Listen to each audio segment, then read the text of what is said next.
মানুষ মূর্খতাপূর্ণ কথা বলে, আমি এত দোয়া করলাম আল্লাহ কবুল করলো না। আল্লাহ কি আপনার কাছে ঋণী? আল্লাহর কাছে দোয়া করা অনলাইনে কোনো কিছু কেনার মতো না। তারা বলেছে 3 দিনের মধ্যে জিনিস পৌঁছে যাবে, এখনো আসলো না। আমি এখন আর নামাজ পড়ি না, কারণ আমি অনেক দোয়া করেছি, কিন্তু তারপরও পরীক্ষায় ফেল করলাম। আপনি পরীক্ষায় ফেল করেছেন কারণ আপনি লেখাপড়া করেননি। আপনি ফেলের জন্য করেননি যে আপনি দোয়া করেছেন আর আল্লাহ আপনার অর্ডার ঠিকমতো ডেলিভারি করেননি।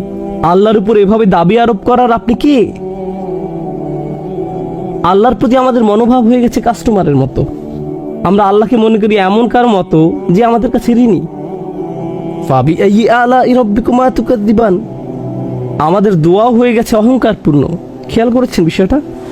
আল্লাহর কাছে আমাদের চাওয়ার ধরনও হয়ে গেছে অহংকারপূর্ণ। আর আল্লাহ আমাদের স্মরণ করিয়ে দিচ্ছেন, আর কত তোমরা অস্বীকার করবে, আর কত বিভ্রান্তির মধ্যে তোমরা থাকবে। আরবিতে আলা শব্দটি খুবই তাৎপর্যপূর্ণ। সাধারণত অনুবাদ করা হয় তোমাদের রবের কোন কোন অনুগ্রহকে অস্বীকার করবে। অনুগ্রহ হলো নিয়াম, ফাদাইল, ফাদল, এগুলো অর্থ অনুগ্রহ। কিন্তু আলা শব্দটি আসলে এসেছে আলা থেকে, যাকে বলা হয় আদাতুত তানবিহ, এমন বিষয় যা আপনার মনোযোগ প্রত্যাশা করে। আল্লাহ বলেছেন, তোমার চারপাশে আমি এত এত চমৎকার জিনিস তৈরি করে রেখেছি, সবকিছু তোমার মনোযোগ প্রত্যাশা করে। সবগুলো জিনিস তোমার দিকে চিৎকার করছে, দেখো আল্লাহ তোমার জন্য কি তৈরি করেছেন, আর আপনি মনোযোগ দিচ্ছেন না। আপনি অমনোযোগী। প্রত্যেকবার আমরা যখন গাড়িতে উঠে গাড়ি স্টার্ট দেই, তখন গাড়িটি কে চালু করে? প্রত্যেকবার যখন আপনি পা দিয়ে ব্রেক চাপ দেন, কারণ সামনে ট্রাফিক পুলিশ, কে ব্রেকটি কাজ করায়? BMW এটা করে না, আপনার নতুন ব্রেক প্যাডও এটা করে না। এটা আল্লাহ যিনি গাড়িটিকে থামান। ইউরসিলু আলাইকুম হাফাজা, তিনি তোমাদের জন্য প্রতিরক্ষাকারী ফেরেশতা পাঠান, সব সময় আপনাকে নিরাপত্তা দেওয়ার জন্য। আমাদের প্রত্যেকের চারপাশে ফেরেশতাদের নিরাপত্তা বেষ্টনী থাকে, যাদেরকে আল্লাহ নিয়োজিত করেছেন। এভাবেই আল্লাহ আমাদের উপর অনুগ্রহ করেন। ফাবিআইয়ি আলাই রাব্বিকুমা তুকাযযিবান।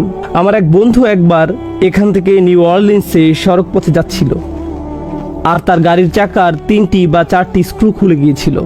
যখন সে হাইওয়েতে 80 স্পিডে গাড়ি চালাচ্ছিল, যে কোনো সময় টায়ার খুলে আসতে পারত। 3টা অথবা 4টা স্ক্রু খুলে গিয়েছিল, আর তার এই সম্পর্কে কোনো ধারণা ছিল না। আর এভাবেই সে ওইখানে পৌঁছলো। এরপর যখন গাড়ি পার্ক করলো, তখন চাকাটা খুলে পড়লো। তখনই চাকাটা খুলে পড়লো।